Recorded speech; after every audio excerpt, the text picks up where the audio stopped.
منظومة التغطية الاجتماعية ماهيش حاجة جديدة في بلادنا، بما أنه أول نظام ظهر عام 1898 اللي جاء عن طريق نظام الحيطة الاجتماعية للموظفين متاع الدولة، واللي يخدم باش يوفر جرايات التقاعد اللي كملوا خدمتهم في قلب المؤسسات العمومية. أما كي نحكيو على القطاع الخاص رانا نحكيو على حكاية من عهد الاستعمار، تحطت باش تغطي الأضرار اللي تسبب فيها حوادث الشغل في التراب التونسي عام 1921. مع هذا تعملت باش ترسي نظام تابع للمنح العائلية في القطاعات اللي يشرف عليها المستعمرين ولا الخواص التوانسة. ونقطة التحول نتاع المنظومة كانت بعد الاستقلال اللي عرفت انطلاقة نوعية نتيجة عن صدور برشا من النصوص التشريعية والترتيبية اللي سهلت الطريق على التغطية الاجتماعية باش تتوسع لتشمل السكان الكل اللي ينشطوا بنسبة 81.8% في القطاع العمومي ولا الخاص.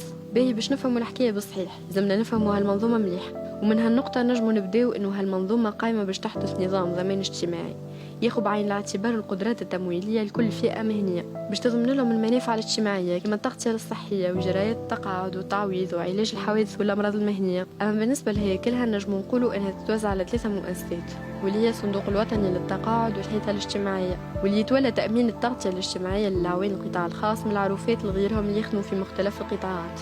واخر حاجه نلقاو على الصندوق الوطني للتامين على المرض اللي قايم بدوره باش يحرك مختلف انظمه التغطيه الصحيه للعباد المضمونه اجتماعيا في القطاعين العام والخاص، كما زاد يسند منح المرض والأمومة ويتولى إدارة أنظمة باش يغطي الأضرار الناتجة على حوادث الشغل والأمراض المهنية والاجتماعية بالفلاحين والعمال والموظفين والحرفيين والفنيين. وما نساوش زاد الطلبة والمتخرجين بشهادهم والمتربصين واللي يخدموا بالخارج. كما نعرفوا أنه هالنظام الحاكم وغياب الاستقرار البلاد أثر برشا على مسار برشا منظومات، هيك علاش في قرابة 20 عام بدات هالمنظومات تسجل عجز متواصل في ميزان مصاريفها ومداخيلها اللي انتقلت اليوم باش يدق ناقوس الخطر على الوضع ما عادش يتحمل. ومن المتوقع الإعلان في حدود 3 سنين على إفلاس الصندوق الوطني للضمان الاجتماعي والصندوق الوطني للتقاعد والحيطة الاجتماعية، بما أنه مع هذا الكل ما نلقاوش حلول ناجعة لهالأزمة اللي قربت تنفجر كما أكد أغلب الخبراء الاقتصاديين.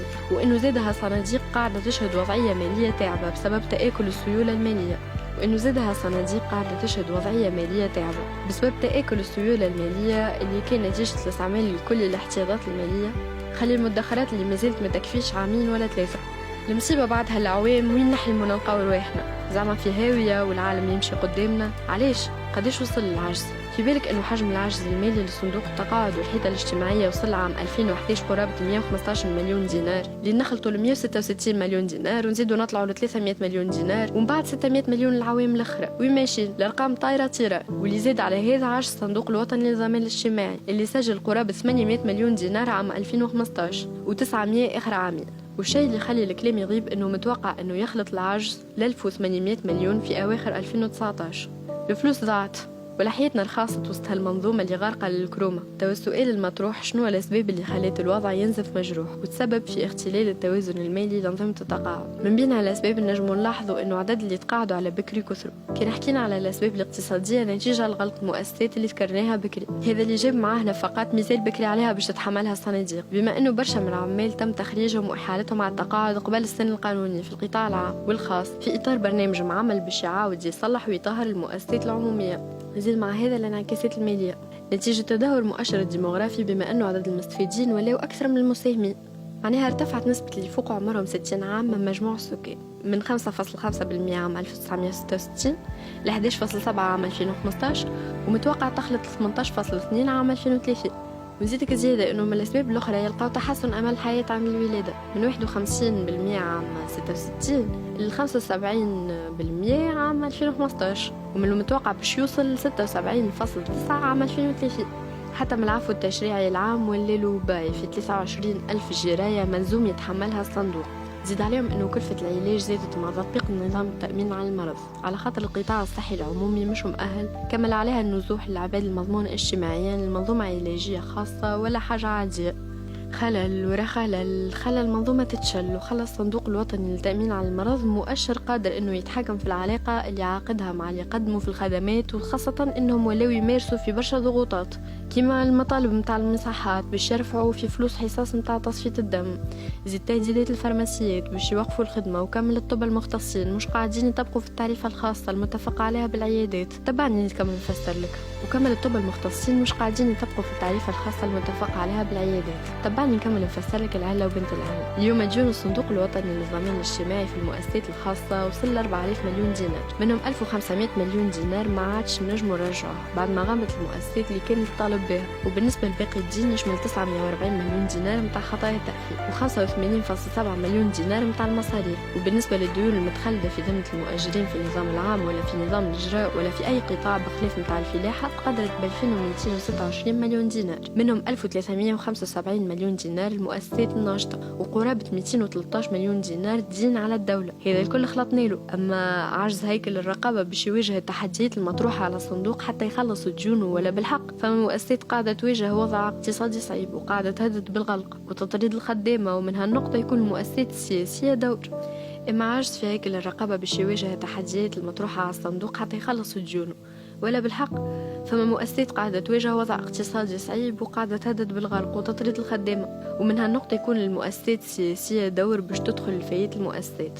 وسط هذا الكل من الدخيل اللي تراجعت نلقاو الدولة قاعدة مستمرة في سياسة الترقيع، وبالتالي شهدت المداخيل متاع الصناديق تراجع كبير، رغم انهم لجؤوا برشا مرات باش يطلعوا في نسب المساهمات واللي اقرت عليه السلطات عام 1994 بعنوان أنظمة التقاعد في القطاع العمومي، اللي انتقلت ل 2.2 نقطة مغرقة على ظهر المؤجر ب 1.2 نقطة وعلى ظهر الأجير بنقطة، وعلى خاطر الأزمة كملت ل 2007 تحت عنوان أنظمة التقاعد ب3 نقاط أخرى، معناها 1.8 نقطة على ظهر المشغل و1.2 نقطة على العون.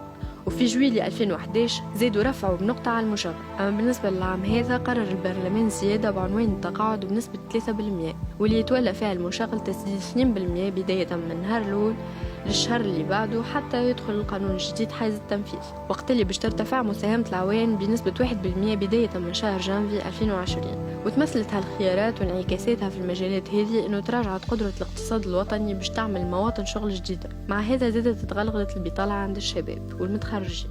مع هذا ظهرت أنواع جديدة متاع خدمة تعرفت بعدم الاستقرار والسياسة الخايخ وشهية ضعيفة، وتأثيرها ما كانش برك إنك ما تدفعش مساهمات، زادت لزت بقية العباد باش ينقطعوا على وفائهم بالالتزامات.